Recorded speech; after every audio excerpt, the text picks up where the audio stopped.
नमस्कार दोस्तों, 11 दिसंबर को मोटिवेशनल स्पीकर संदीप माहेश्वरी ने एक वीडियो अपलोड किया अपने यूट्यूब चैनल पर वीक स्कैम एक्सपोज नाम से। इस वीडियो में कुछ यंग लोगों ने खड़े होकर बताया कि कैसे उनके साथ एक बड़ा स्कैम हुआ था। कहा गया कि इन्होंने करीब 50,000 रुपए में एक ऑनलाइन कोर्स खरीदा जिसमें खुद में कुछ खास नहीं था, लेकिन उसे एलिजिडली एक MLM स्कीम की तरह बेचा जा रहा था। दिक्कत ये आ रही ना, जो कोर्स का उसने मार्केटिंग करी थी, ये कोर्स में आपको ये बिजनेस की ये लर्निंग मिल जाएगी, ये बिजनेस सीख लो किस तरीके से। आप ऐसा कुछ भी नहीं, वहाँ वो सेल्समैन बना रहे हैं। लोगों को कहा गया कि अगर आपको भी लाखों रुपए कमाने हैं तो आप भी इसे आगे जाकर और लोगों को बेचो। रिश्तेदार है, मैं मेरे पेरेंट्स को जहाँ से मिल गया उस टाइम उन्होंने पहले मेरे पेरेंट्स के थ्रू उनको बताया कि आप ये करो, अपने बेटे से लाइफ सेट हो जाएगी। एक और अनफॉर्चुनेट चीज ये कही जाती है कि ज्यादातर लोग जिन्होंने इसे खरीदा वो गरीब लोग थे, बेरोजगार थे और पैसे का लालच देकर उन्हें ये खरीदवाया गया। हालांकि वीडियो में किसी स्कैमर का नाम नहीं मेंशन किया गया था, लेकिन देखने वाले लोगों ने कहा कि ये वीडियो विवेक बिंद्रा की ओर इशारा करता है। विवेक बिंद्रा एक और मोटिवेशनल स्पीकर और बिजनेस कोच। 18 दिसंबर को ये बात अपने आप ही क्लियर हो जाती है क्योंकि विवेक बिंद्रा अपने YouTube चैनल पर एक रिस्पॉन्स वीडियो रिलीज करते हैं।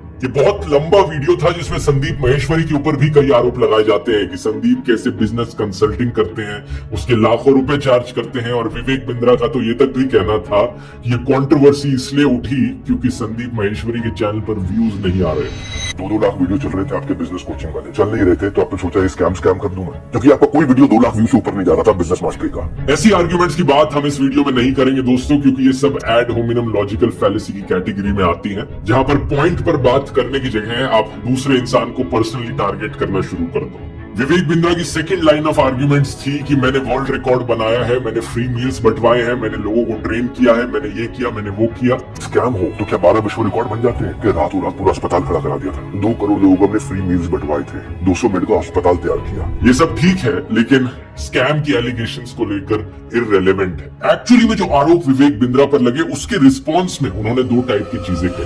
पहला, अपने आप को डिफेंड करते हुए उन्होंने कहा कि उनकी कंपनी के जो रिकॉर्ड्स हैं वो क्लीन है, उनकी बैलेंस शीट में कोई स्कैम नहीं है, क्योंकि अर्न्स्ट एंड यंग जैसी रेप्यूटेड कंपनी ने उनका ऑडिट किया है। वो कहते हैं कि यहाँ पर फुल ट्रांसपेरेंसी है। फाइनेंशियल कंट्रोल और स्टैट्यूटरी कंप्लायंस सारे के सारे आज अर्न्स्ट एंड यंग कर रहा है हमारा। फिर इन्होंने कहा कि इनके सेल्स डिपार्टमेंट में क्वालिटी है, इनकी एक मनी बैक गारंटी है और अगर कोई मिस सेलिंग करता है तो इमीडिएटली रिफंड कर दिया जाता है। जरा सा भी बोल देता है मिस सेलिंग हुआ, ऑन द स्पॉट रिफंड होता है। इन्होंने कहा कि लोग इनसे सीखने आते हैं और उनमें से कुछ लोग अफिलिएट के तौर पर ज्वाइन करते हैं और जो भी ये कर रहे हैं उसमें कोई MLM स्कीम नहीं है। यहाँ पर कोई मल्टी लेवल मार्केटिंग नहीं हो रही, बल्कि एफिलिएट मार्केटिंग हो रही है। मल्टी लेवल का मीनिंग क्या आपको मालूम? जब बहुत सारे लेवल हो, यहाँ एक ही लेवल है, वो अफिलिएट होता है, मल्टी लेवल नहीं होता। ये मल्टी लेवल मार्केटिंग और एफिलिएट मार्केटिंग में क्या फर्क है इसकी बात मैं आगे वीडियो में करता हूँ, लेकिन दूसरा आर्ग्यूमेंट विवेक बिंद्रा का अपोलोजेटिक था। इन्होंने इस बात को एडमिट किया अपने वीडियो पर कि कुछ थोड़े से लोगों ने मिस सेलिंग करी है और इनसे जहां गलती हुई है वहां पर ये माफी मांगने के लिए तैयार है। और क्योंकि कुछ थोड़े से लोगों ने मिस सेलिंग करी तो इन्होंने ये पूरा का पूरा प्रोग्राम ही बंद कर दिया था मई के महीने में। क्योंकि कुछ लोग ने मिस सेलिंग किया था नीचे, बहुत छोटी मात्रा थी। पूरा प्रोग्राम मई में बंद कर दिया, जिसका वीडियो आपने आज बनाया अपना बिजनेस मास्टरी शुरू करते वक्त। इसके रिस्पांस में 20 दिसंबर को संदीप माहेश्वरी एक और वीडियो अपलोड करते हैं और इस बार सीधा और ओपनली टारगेट करते हैं विवेक बिंद्रा को। इस वीडियो में एक बार फिर से वही एलिगेशंस दोहराए जाते हैं कि कैसे लोगों को एक सेमिनार में ले जाया गया, सपने दिखाए गए BMW गाड़ियों के। ये कहा गया कि आप लाखों रुपए कमा सकते हो और पता चला कि कैसे आप पैसे कमाओगे, इस कोर्स को आगे और लोगों को बेचो। ये एक नया हैशटैग भी चलाते हैं इसके बाद, हैशटैग स्टॉप विवेक बिंद्रा नाम से। एक प्रोडक्ट जो आपको पसंद नहीं आया, आप अपने पैसे वापस मांग रहे हो, लेकिन आपको कहा जा रहा है अगर आपको अपने पैसे वापस चाहिए तो अपने जैसे और 4 बेवकूफ पकड़ करके लाओ और उस पे 30% 35% जो भी है कमीशन लो और जो आपने पैसा लगाया वो पूरा पैसा आपको वापस। ये स्कैम है।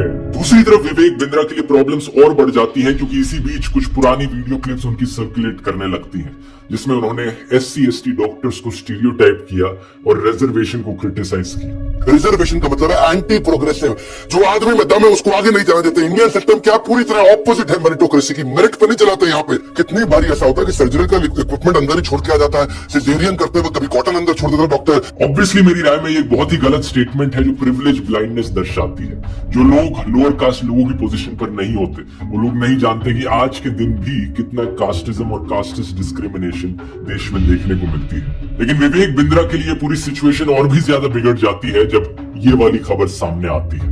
Days after wedding, motivational speaker Vivek Bindra booked for assaulting wife.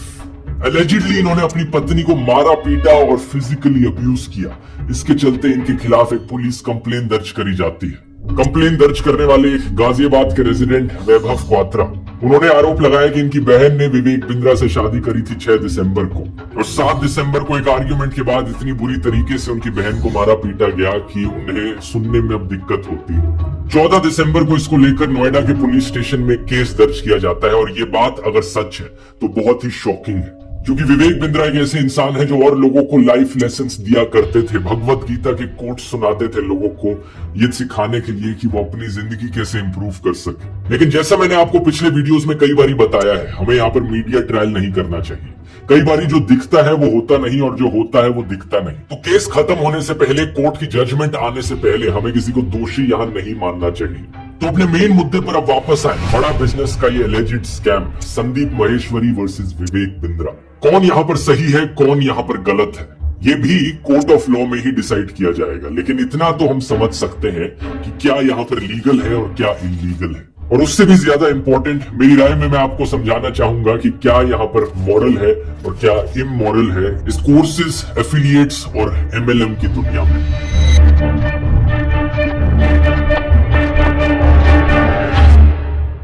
सबसे पहले बिल्कुल बेसिक से समझते हैं, बिजनेस करने का क्या मतलब है।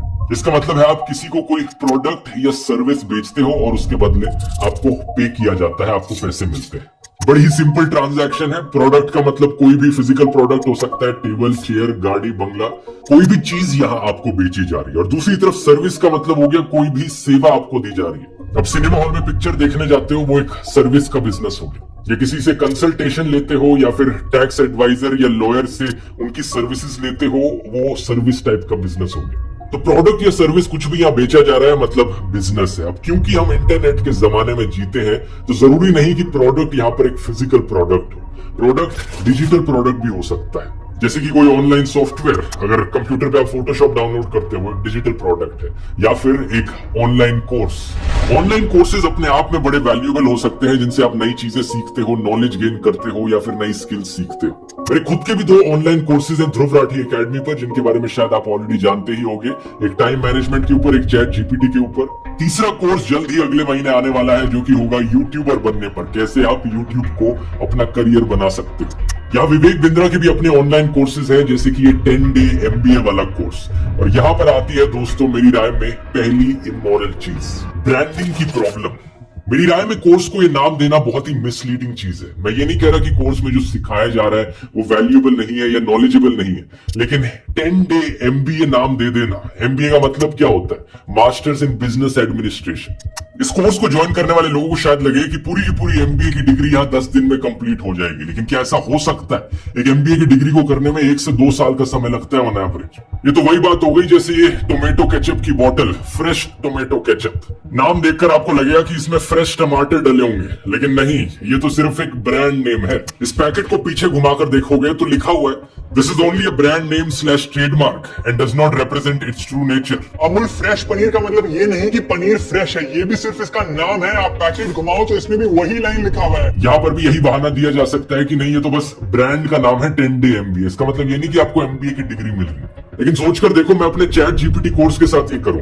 अपने कोर्स का नाम मास्टर चैट जीपीटी की जगह है मैं कोर्स का नाम रख दूं bachelors degree in artificial intelligence, और आपको ये कहकर उसे बेचूं कि ये देखो, ये तो bachelors degree in artificial intelligence वाला कोर्स है मेरा। खरीदने वाले को लगेगा कि क्या मतलब पूरी की पूरी बैचलर्स डिग्री मिल जाएगी यहाँ पर? नहीं, फिर मैं कहूंगा कि देखो, ये तो सिर्फ ब्रांड नेम है। इस 5 घंटे के कोर्स में आप चैट जीपीटी को इस्तेमाल करना सीखोगे, लेकिन ये बैचलर्स इन आर्टिफिशियल इंटेलिजेंस तो सिर्फ ब्रांड नेम है मेरा। ये चीज इलीगल नहीं है करनी, लेकिन मेरी राय में ये करना बहुत ही इमोरल है।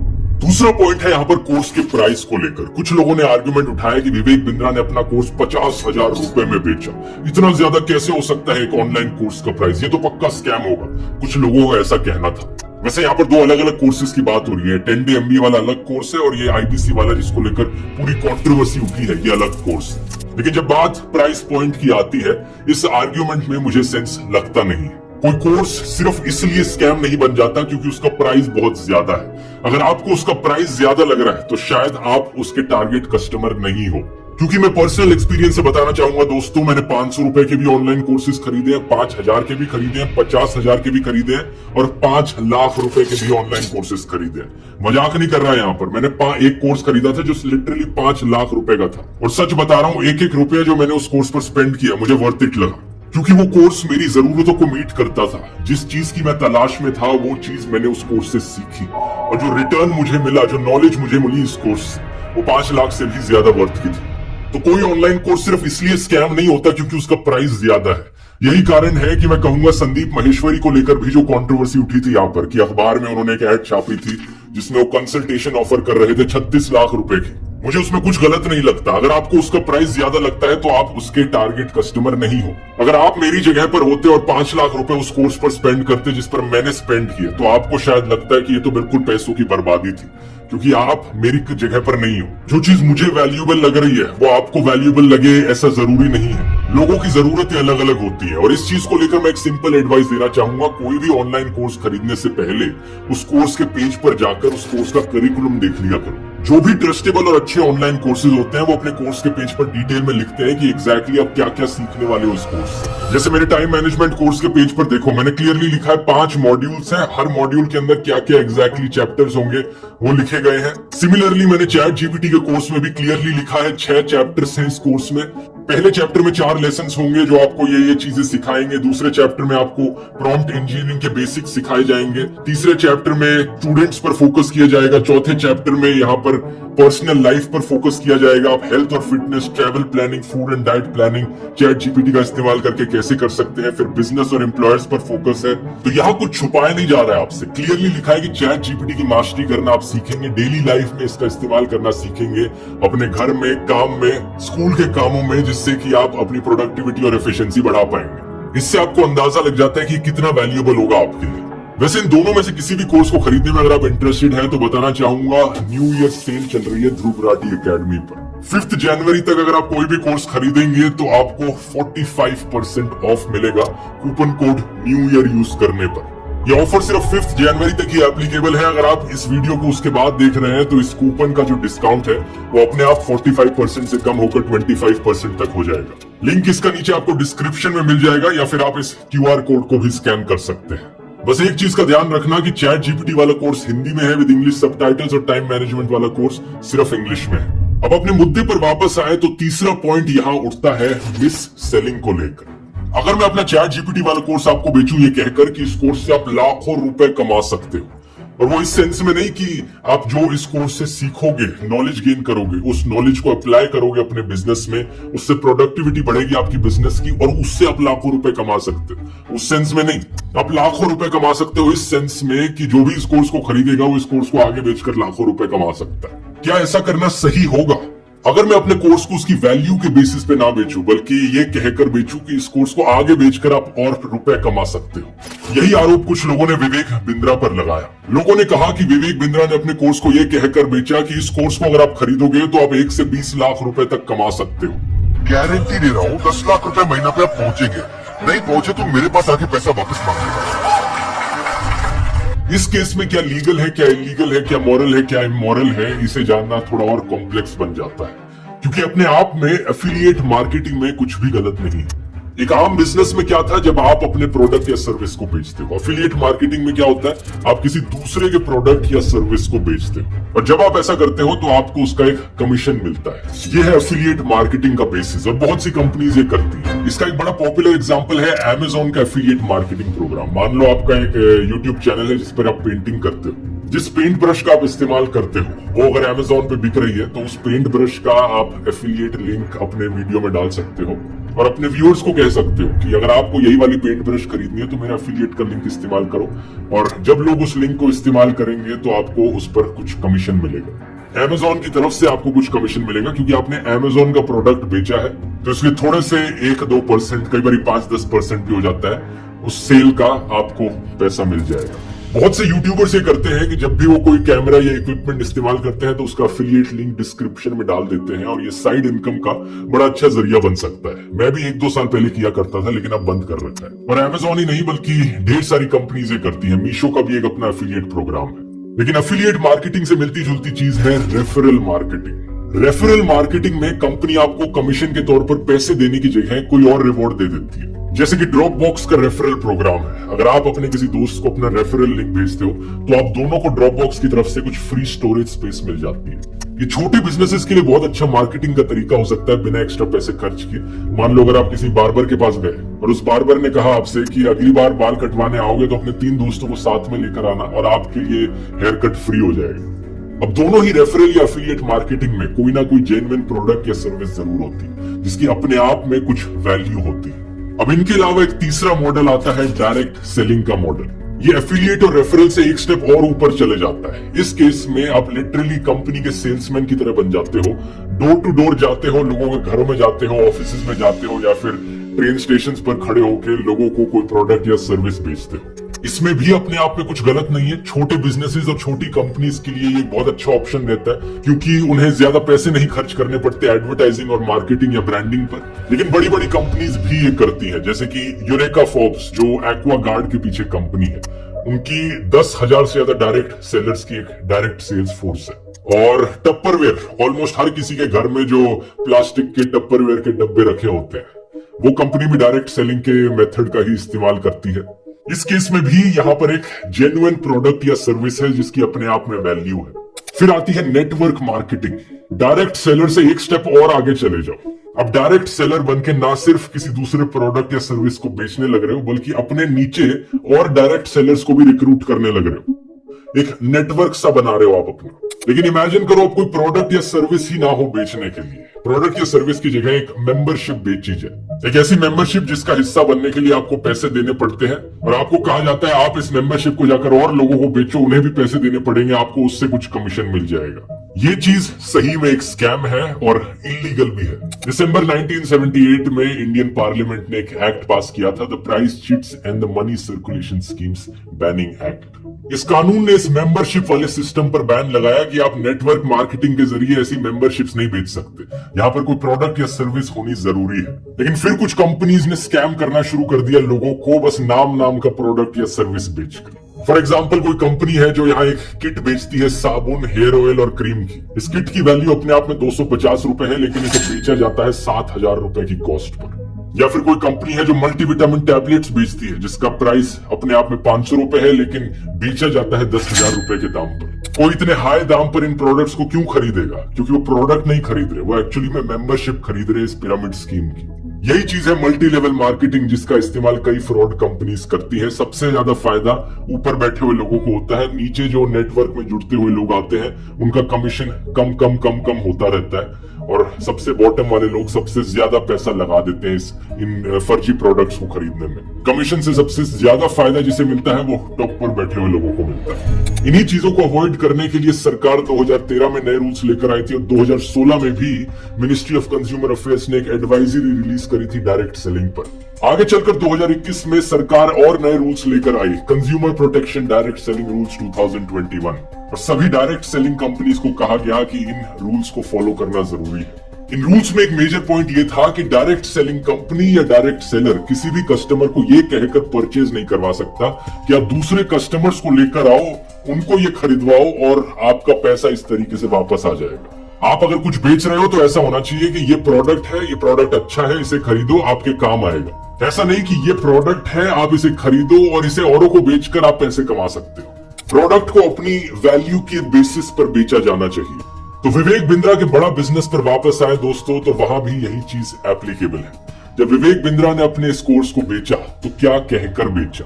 क्या ये प्रोडक्ट को बेच रहे थे कि ये बिजनेस कोर्स है, ये बिजनेस कोर्स बहुत अच्छा है, इसमें आप बहुत सारी नई चीजें सीखोगे, सेल्स करना सीखोगे, आप अपना नया बिजनेस सेटअप करना सीखोगे और फिर आप काफी सारे पैसे कमा सकते हो? या फिर ये अपनी मेंबरशिप बेच रहे थे इस प्रोडक्ट के जरिए?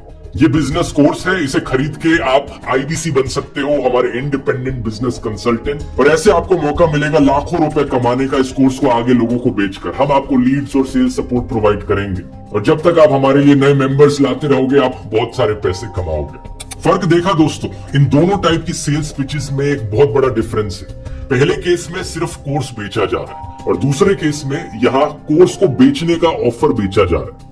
पहले केस में आप पैसे कमा सकते हो कोर्स से सीखी गई स्किल्स और नॉलेज सीखकर, दूसरे केस में आप पैसे कमा सकते हो इस कोर्स को आगे बेचकर।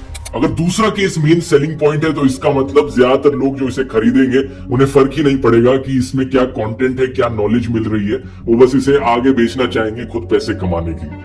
अगर विवेक बिंद्रा ने पहली सेल्स पिच का इस्तेमाल किया तो उसमें कुछ भी गलत नहीं है, वो बड़ी अच्छी चीज है। लेकिन दूसरी सेल्स पिच का अगर इस्तेमाल किया गया है यहाँ पर तो वो एक बहुत ही इमोरल चीज है और कई मायनों में इलीगल भी है। एक्चुअली में कौन सी सेल्स पिच का यहाँ इस्तेमाल किया विवेक बिंद्रा ने, मैं ये अनफॉर्चुनेटली नहीं बता सकता क्योंकि ऑनलाइन जितने भी वीडियोस ढूंढने की कोशिश करी बहुत कम वीडियोस मिले, ना ही मेरे पास ये कोर्स कंटेंट अवेलेबल है चेक करने के लिए। तो इस बात का जवाब अगर कोई दे सकता है तो सिर्फ वही लोग हैं जिन्होंने इस कोर्स को खरीदा और इसकी सेल्स पिच को सुना। इसके अलावा इसका कोई जवाब दे सकता है तो वो खुद विवेक बिंद्रा है और उनकी टीम के लोग हैं।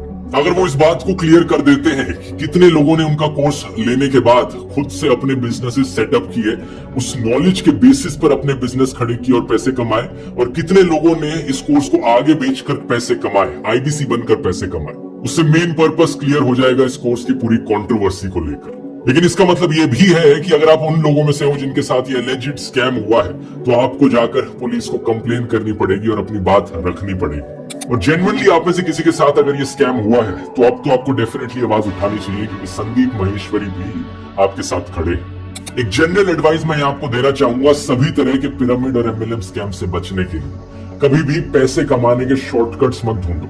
अगर आप पैसे कमाना चाहते हो तो उसके लिए 2 स्टेप्स हैं और ये 2 स्टेप्स हमेशा सेम ही रहेंगी। स्टेप 1 सीखो, नॉलेज गेन करो, नई चीजों की लर्निंग लो, स्किल्स सीखो। और स्टेप 2 काम करो। ये सिंपल फंडा है, बाकी और किसी चीज के लालच में आओगे तो लॉन्ग टर्म सक्सेस आपको नहीं मिलेगा। चाहे ये BMW का लालच हुआ, लॉटरी में जीतना हुआ या बेटिंग एप्स में पैसे लगवाना ही क्यों ना हुआ, ये सब शॉर्टकट के तरीके हैं, बड़े खतरनाक है। ये वीडियो पसंद आया तो ये गैम्बलिंग बेटिंग एप्स वाला वीडियो देखो अब जाकर, क्योंकि इसमें मैंने समझाया है कि किस तरीके से ये गैम्बलिंग और बेटिंग की चीजें आपको बेवकूफ बनाती हैं, आपके पैसे लूटने के लिए, आपको पैसे का लालच देते हुए। यहाँ क्लिक करके देख सकते हो। बहुत बहुत धन्यवाद।